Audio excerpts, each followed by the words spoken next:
All right, let's get it. All right, yo, beautiful people, this Nate here. Just Kev. And yo, we are Games Music Life. So this is the end of the year wrap up, top 10 albums of the year. A little nervous, Kev. Not gonna lie. A little nervous about You a little nervous. Yeah, because when I started going into this, I started thinking about like, was it my top 10 albums that I played this year? Because that's the case. I just had a lot of upbeat stuff for the gym. And then I had one album that it did make my top 10, but the reason why I played it so much is because the kids liked it. But obviously I liked it too. But I have that one in my top 10 too. So before we get started with the top 10 though, I want to know, did you have any honorable mentions you wanted to list?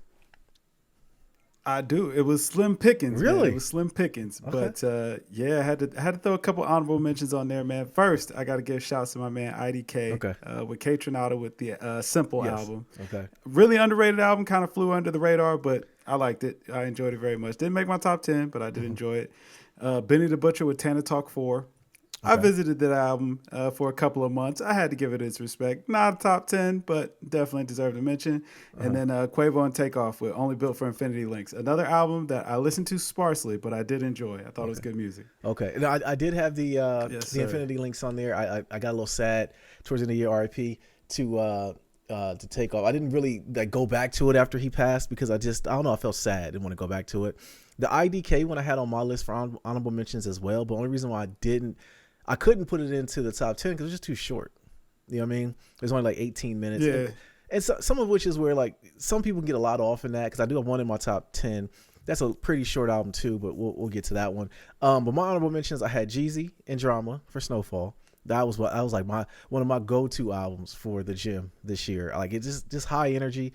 Jeezy doing that dance in the grocery mart I couldn't put it in the top 10. That kept me off the top 10 list. It was just that. It was that easy. Earth Gang for Ghetto Gods. Another album I listened to a lot. Okay. But once I stopped, I think it came out early in the year too. That might have been the reason why I just never went back to it after I listened to it a couple of times. Robert Glasper, Black Radio 3. Very good album, man. It was one of those albums I could just put on to and just vibe out to. But because it is a compilation album, I don't know. That's just my rating system. I just couldn't do it. Wasn't that good of a body work to put it as a top 10. It was to me. I got 10. That was beating that one a lot. Lucky Day, Candy Drip.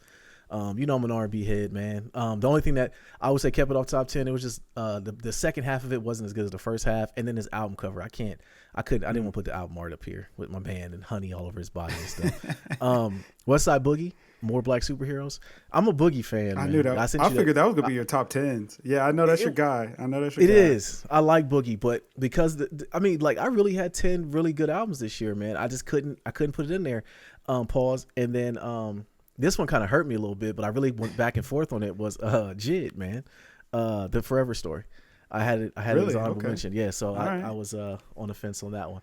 All right, so no nods to Beyonce, huh? Listen, I even had to ask. I had to ask the wife about it. Like, I didn't have it in my top 10 because I listened to it once or twice, I think, and I was like, eh.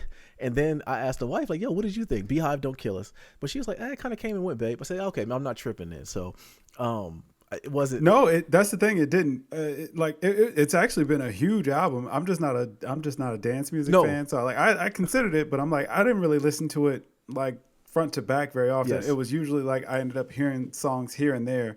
But it's a very good album. I just don't like dance music. So same. And that's kind of where I'm at with it too. Like it's a. Do you think it's a pop album or is it just dance?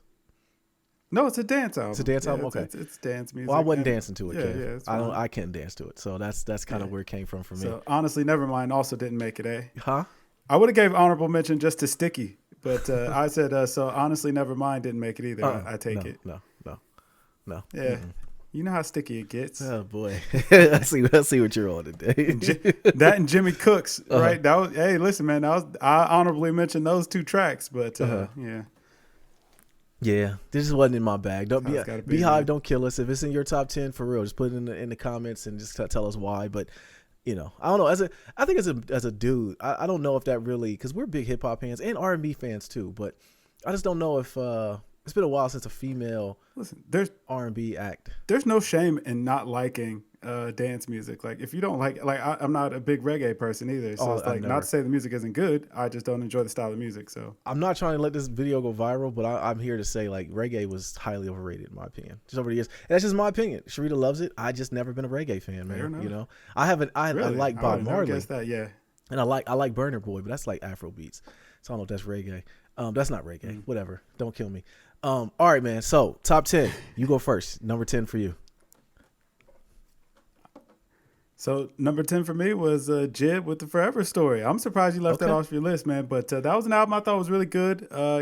He did his thing, man. Jid continues to just elevate. I really like his trajectory going forward, man. Like he gets better and better on each project. So I really enjoyed that. But it only landed at my number 10. Okay. And like So even he was there, I right on the kinda he was go right on back the and curve forth. for you But, too.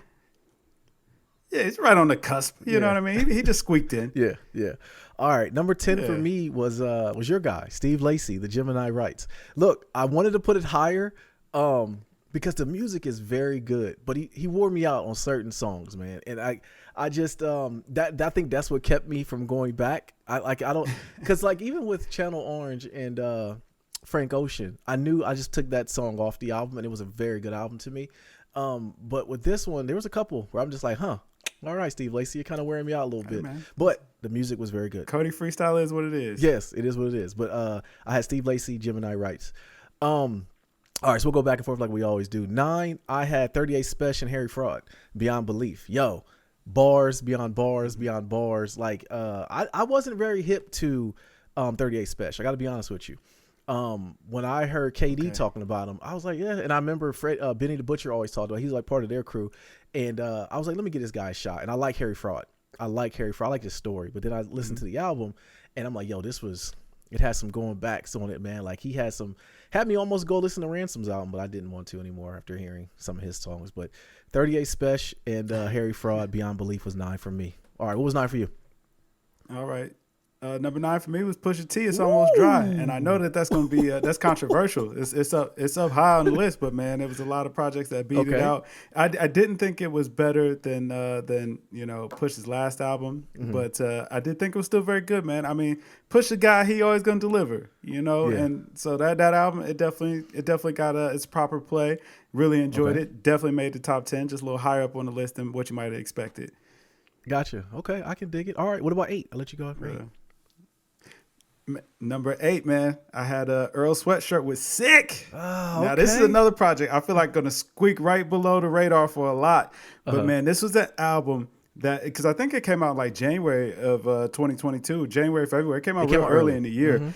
And like every couple of weeks, man, I would find myself running that album front to back just real quick. Like, man, maybe I put it on, just let it play out one time, and then boom, I move on to whatever I'm listening to. But it always found a way to find its way back into my rotation. So it landed strong at number 8. Number 8. I got you. That was a pretty short album too, wasn't it? It was a pretty short album, man. But Earl, he do him, man. I like that. Well, that's one thing I like about Earl Sweatshirt is that he pops in, does what he does, and he's back out again. You don't hear from him until he puts another little project out or to make a diss track about Joe Buttons, and then that's about it. So, but number 8 for me, I had Joey Badass with 2000. An album that I went to. I wasn't really. It wasn't on my radar. I gotta be honest with you. I was on Apple Music, and Apple Music does a bad job of promoting when new albums come out. And Joey, actually, I had saw it on the front page coincidentally, so I figured he got he paid the bag to Apple, so they did it. And I'm like, oh, Joey Badass. I put it on. It kind of was just in the gym listening, and I'm like, man, this was pretty daggone good. Content was there, was talking about some stuff, and he could always rap. Joey Badass could rap, and I think with his projects, he's been doing so much acting and other things and modeling, I think too, what he was doing, that I forgot the man was a great rapper. But 2000 reminded me of that, so I was very pleasantly surprised at that one. 7, I had Vince Staples, Ramona Park, Broke My Heart. Yo, this is an album that I tend to go back to a lot too. I remember listening to it when it first came out. Like, man, Vince can go. And I think it's like I take him serious, but Vince is such a naturally funny dude. You ever listen to somebody, he's like, yo, this dude is really silly.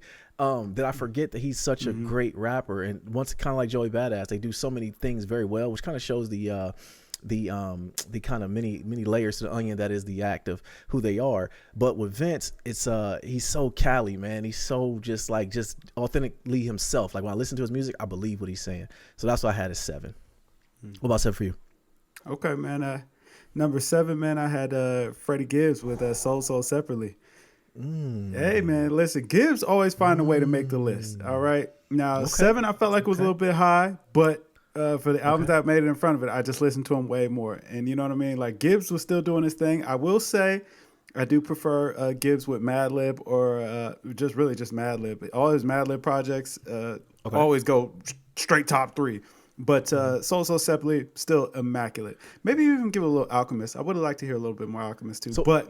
So did you want just one album, producer really through the project, or just for him, or just one producer? I do think Gibbs is better off with just one producer. For whatever reason, man, the cohesiveness of the albums just comes together better when he's got one producer. But Soul Separately, man, like he was giving you them bars, and you know we got all the funny interludes and skits. Like Gibbs is famous now. Oh yeah, it was very strange to see. Yeah. Like Gibbs is like super famous now. Yeah, very much. Jeff famous. Ross and Joe Rogan on the album. Yeah, sometimes famous KD for some of the wrong reasons. That's all right. Yeah, but that's okay too. No bad pub. No, not at all. Yeah. Okay, who do we got? Like, so 6. Okay, so did you go back and forth? Did we do 2 for you?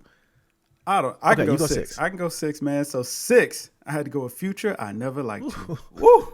Man, that boy Super Few was back. You were so hyped. I love it. I'm glad he never liked him. Project, Man, he was going off. He was really in his bag, front to back. That whole album just banged. I mean, he was going so hard on every track, man. I love it. I'm surprised they didn't make it higher because I really enjoyed this album. Listening to it all the time, man. But you know, it was just some other projects that nudged it out. But very strong offering from Future this year. Okay, I think I know where you're going. Our lists are very different. 6, I had Giveon, Give or Take. This is an album, like I said, the album that the kids kind of liked a lot, but I tend to go back to it a lot. I was more surprised when we sent each other our most played albums of the year that I really banged this album a lot during the year. That Giveon, he told a crazy story, man. It was a good story. Let's just say good. It wasn't crazy. It was a good story. He could sing. I only blunder that he had or loss he took this year when he sung live, and we realized that wasn't his strong suit. And that's okay. Listen, it's all right. But I had Give or Take as number 6 this year for Giveon. 5, I had. It was the mic. It was the mic's fault. It wasn't his fault. It was those. Was it the BET Music Awards? So yeah, nobody watched that anyway. I can't remember. Yeah. 5, I had Nas, King's Disease 3. Look, him and Hit Boy got a good thing going, bro. I mean, they've made 3 albums now. I think it's been 3 consecutive years they've done these projects. Kind of mirroring your thoughts when you talk about Freddie Gibbs just having one producer. If you're going to have one, have Hit Boy. That dude can make some music, man. I think he speaks to the older generation because he does do a lot of soul samples. He does a lot of, and I think him and Nas, you could tell they've been in the studio together making these projects. That's what I love. I got really away from the albums where guys are just like mailing their verses in. It just lacked authenticity with themselves. Like that's what I remember back in the day, and I'm kind of dating myself. I just loved the artists being in the booth together, cooking it up, and then just making good projects. So I had Nas, King's Disease 3 is number 5. What about you, bro? Oh, man, number 5, man, it was Drake and 21 Savage with Her Lost. Hey, come on now. 21, can you do something for me? Hey, like, listen, Drake knew that Honestly Nevermind was not received the way that he wanted to. So what did he do, man? He gave y'all another one. He gave y'all the bars that y'all wanted to hear, man, and made straight slappers. After hearing Jimmy Cooks, everybody's like, hey, man, and it was another song on Certified Lover Boy, Knife Talk. Okay. And everybody's like, man, they got great chemistry. So Drake just gave us what we wanted, man. Him and 21 delivered. That album is straight bangers, front to back, top to bottom. You can just put that on and ride. It goes every time you hear it. And Drake talking that talk, man. I love it. 21 talking that's the best I ever heard, 21.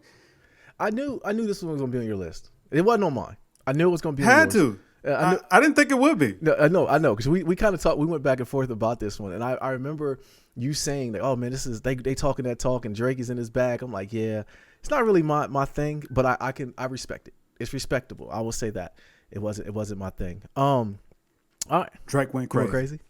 All right, what you got for 4, man? He went crazy. Number 4, man, I had Steve Lacy with Gemini Rights.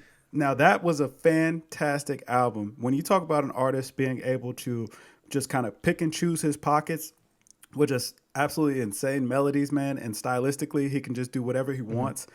Amazing. This is another album that really kind of caught me off guard. Like Steve Lacy's always been a little hit and miss for me. It's like, man, I find that I like a lot of his songs, but his albums never quite stick for me.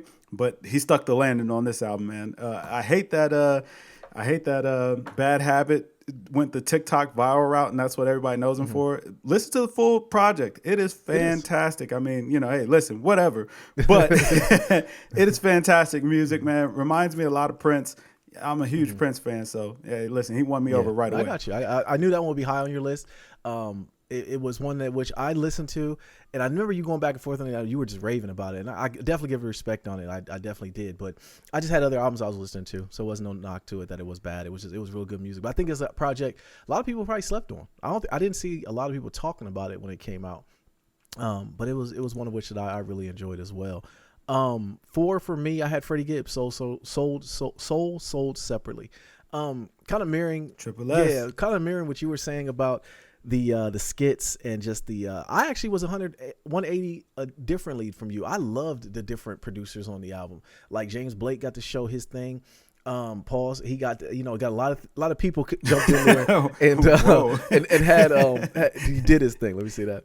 But a lot of people kind of came in and really put their stamp on the album. I felt like, Joe Rogan, like you said, and it's kind of Gibbs is kind of like he's got a little famous for doing some of the wrong things. Just being, I don't believe in any bad publicity, but I do believe that I just wanted him to just rap because he raps very well. And kind of just having one producer, Madlibs. If I'm gonna get a whole Madlib and Freddie Gibbs project, I'm gonna take that over a lot. But for him to kind of have different producers on the project, I felt like it was very good. I really dug this album a lot. Number 3, I had Pusha T. It's Almost Dry, and the only reason why it wasn't 2 or 1 because the 2 that I had on there they were just head and shoulders above it. But I did appreciate Pusha T's project. I do think that it be coming out, I think if I'm not mistaken, it came out either January or February. So it's beginning of the year. I think if it came out more towards the end of the year, I might have put it higher just because I had more time with it. But I did find myself going back to it. And, Push gonna talk that talk, man. He gonna talk that talk. Yeah, always. Is he gonna do his about thing? 3 for you, bro. Man, so I'm just gonna say this now. Like I kind of know how the rest of the list is gonna go from here. So I'm wanting to know how 1 and 2 are gonna go for us. But for me, number 3 was Vince Staples with Ramona Park Broke My Heart. That is an album I literally made sure I listened to at least once a month. And usually when I started playing it, it was hard to skip over to another album because that album is immaculate. It flows front to back. It's super smooth. Got a super I don't want to say like. It's like dense. It's got like this just real dense sonic sound to it, and straight West Coast, but just lots of synths. And of course, Vince is going to do his thing, man. He's silky on all of these tracks, man. He was killing it, man. And I feel like this is another project that got overlooked a lot, didn't get the respect that it deserved. But Vince Staples went absolutely insane. Anybody who didn't listen to that album this year, man, go back. Do yourself a favor and go back because he definitely dropped one of the best albums of the year. Yeah, I got you. Okay. Yeah, and then so for now, number 2, and this is where I'm wondering if we're going to have a split. Okay. I had Lupe Fiasco with Drill Music and Zion. Okay. Because, man, Lou came through it and did his thing. Again, another album that didn't get the recognition that it deserved, but absolutely beautiful. I mean, it's not so much of a concept album as some of his previous work has been, Tetsuo and Youth or... not Drill Music and Zion. Anyway, either way, Droga's Wave. Yeah. There we go. Yeah, Droga's Wave. It's not so much of a concept album, man. It just kind of comes together. It's not a drill album either, which was what makes it a little bit crazy. But he was just going crazy on Phonem. First verse, still verse of the year, might be verse of the century. Yeah. He went absolutely insane. And, what else is there to say, man? Lupe doing Lupe things, man. And give him his credit. Start giving him his credit, people. Yeah. I think the people, if you know, is an understatement when it comes to Lou. I actually mirrored you. I had 2 for Lupe, Drill Music and Zion. I'd love to play on words with drill, being drilled down to pour down into the youth. Pour down to one another, I think is what I got from it, from the drill concept of it. But and as a Matrix, definitely as a Matrix reference. But I think the dopest part about this project is he made it in 48 hours. If I'm not mistaken, like that, it was like he did it in his living room during not it wasn't of course it wasn't quarantine time, but Lupe still quarantined. So us gamers and nerds, we kind of we look for the next pandemic to happen just to hunker down. But he locked missed the himself. Lupe lives. I know those were very good, but I blame Yeah, we need those. I back. blame Royce for that because after him and Royce, after he buried Royce, it was done for. He still never got back in the booth. He didn't. I think he did. I take that back. I think he did. If I'm not mistaken. But regardless, he didn't make anybody's top 10 list here. Drill Music in Zion, man. I don't like mirroring your thoughts. I don't think it was a concept album, but it had it had a lot of concepts within each song. It's like each song was like its own painting, and that's the thing I love about Lupe projects is like they're so layered with different. Like he even talked about himself being the worst hypocrite when he talks about himself. Like I'm even guilty of it, you know. But there's a lot to this project that I can love. Seattle is still maybe my song of the year. I tend to go back, and I don't care what's going on in life, what's going on. I'm generally a happy person all the time, but that makes me even more happy when I listen to that track for some reason. But I think number one, we're the same, man. So I'll go first. Yeah, man. That's Kendrick, K-Dot. Kendrick Lamar. Yeah. Mr. Morale and the Big Steppers. I figured. I'm surprised you went with that at one. What'd you think I was going to say as one? I thought Drill Music in Zion would be number one for It was hard to surpass it, man. Kendrick is an artist I don't think we really appreciate who he is until he comes out.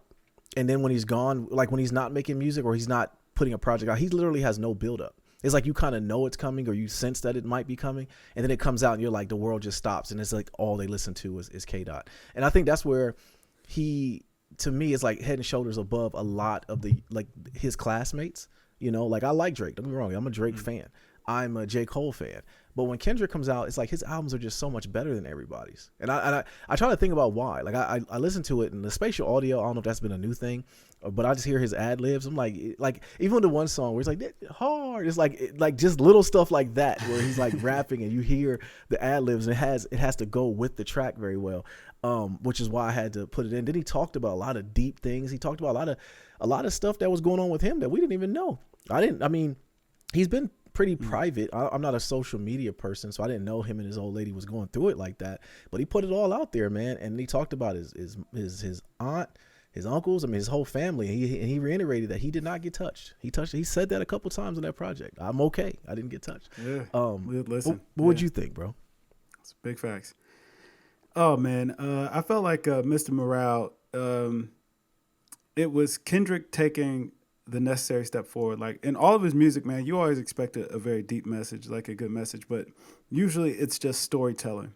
Mm-hmm. And it'd be the story of his life or, just different situations. And he always tells it with a different angle. I mean, even going back to like Section 80 or listening to Good Kid, Mad City, To Pimp a Butterfly, Damn, like they're all kind of progressing to where he's at right now with Mr. Morale. But this felt so personal, like it's what was going on in his life right now, his mental state, his emotions, his feelings towards everything that's happened with the Black Lives Matter movement, with his home life, with his wife, with his children, with his family, just kind of the overall political climate and what it is to be a black man in America today. And that's one of the things that it's really hard to capture. So just like you said, you're not sure what Drake and Cole are kind of missing. That may be just it. Like it's really hard to kind of sum that up and make it poetic. But Kendrick is able to do it. Listen, I just saw that he recently was named most influential artist of this century or most influential rapper of this century, and I have to agree. It's like, he really has captured the essence of the Black experience in America for this entire generation of rappers and coming up through the game. Like there's no filler, no fluff with him. Like every word, every syllable. It's there to make an impact, and you got to appreciate that. And this is another album where it's like, man, sometimes it's almost too heavy to listen to. It's like, man, you listen to it, I don't want to say you feel wore out, but it's like, man, like it feel like he just unloading. You know what I mean? Yeah. It's a lot to process, a lot to take in, a lot to think about. Yeah. But man, he finds a way to do it, make it artistic, make it poetic, make it sound appealing sonically. Hey man, he really just got it. Like, listen, when I think about when I think about the song, him and the girl going back and forth, it's like, yo, that's some of the realest. Almost too real, like you said. Because I mean, like that. Yeah. I think it's like we hear it, and then at the end, I remember the first time hearing it. That might have been a track that I listened to, and I'm like, dang, like have I been there? Like I mean, like it's crazy because you listen to it, you're fighting. Like I've never fought like that. I don't fight, but I've argued. Nah, I've been around the homies fighting absolutely. like that, though. I remember that too. Where it's like you'd be like, oh, I'm out. Yeah, I'm the SpongeBob meme. Oh, I'm out. Talking to the homie the next day. Oh, we cool. It's like, dang, that's really what happened. Yeah, it's all good. But you're right. I think what you said though about him being very influential, but he reiterated that I'm not your savior. And like that's something that he understands his impact, but to say like you got to live your own life and kind of make your own choices, which I found super dope too. Daddy issues and I mean you think about that stuff, man. Like why I don't take losses well. Do I got had me asking questions to myself? Do I got daddy issues? But you're still a man too. And I think that kind of plays into it. But yeah, man, it was hard for me to not put this at number one, just because, like you said, just the impact on everything, making me think about just reiterating things that go on in my own life, that I have to leave the house and put all this armor on and come back and have to be soft for my wife and kids. And that's something he talked about in the project. Him and Jay do a good job of that. I think they both kind of talk about that, a lot. So, but what you guys think, that was our top 10. It was hard to not put K-Dot at number one. And I think as we're going through it, the question I have for you though, Kev, is like now that K-Dot is did we have Damn at number one a couple years ago?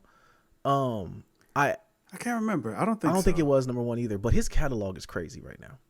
Like he hasn't missed yet. It is. Nah. Not even close. That's like, man, after Mr. Morale, I went back and I listened to everything and it's like, man, this guy, he's incredible. Yeah. Like he hasn't missed. Yeah. Everything still holds up, still holds value. Mm-hmm. I can't say that for everybody else, man. And that's where another point to where his contemporaries, man, he's kind of head and shoulders above them, almost standing on their shoulders. But yo, get in the comments. Let us know what you guys think. What was in your top 10? What did we leave off that you felt was egregious? Tribe Called Quest fans, you want to get in here and flame us again? Feel free and just leave it in the comments and let us know why you felt that way for sure. Because it was a good year of music, man. I really do. I think it was a lot of Beehive. Man. I thought that Beyonce album was really good. I just don't like dance music, but I thought it was a really good album. When I hear the songs, I like them. I just can't listen to the album. I'll mirror Kevin's thoughts. I don't want to get flamed either because I know they're gonna come in here for us, but that's okay. That's okay. And the Nas stands. I'm very sorry. I'm sure that was a good album too. Yeah, you did leave it off. King's Disease was good, man. King's Disease was good. I'm gonna do one better. I didn't listen to it. Okay. I'm not saying it's not like I just couldn't find it in my heart, man. Like I didn't have room. I didn't have space in my life to listen to it yet. But I'll get around to it eventually. And maybe I made an error. Yeah. I don't know. That's fair. But let us know what you guys think and leave in the comments, and we'll definitely go from there as we always do. But yo, be the people listening here. This kid. Yo, we are Games Music Life. This was the 2022 wrap up top 10 albums of the year. Drink more water, people. Peace.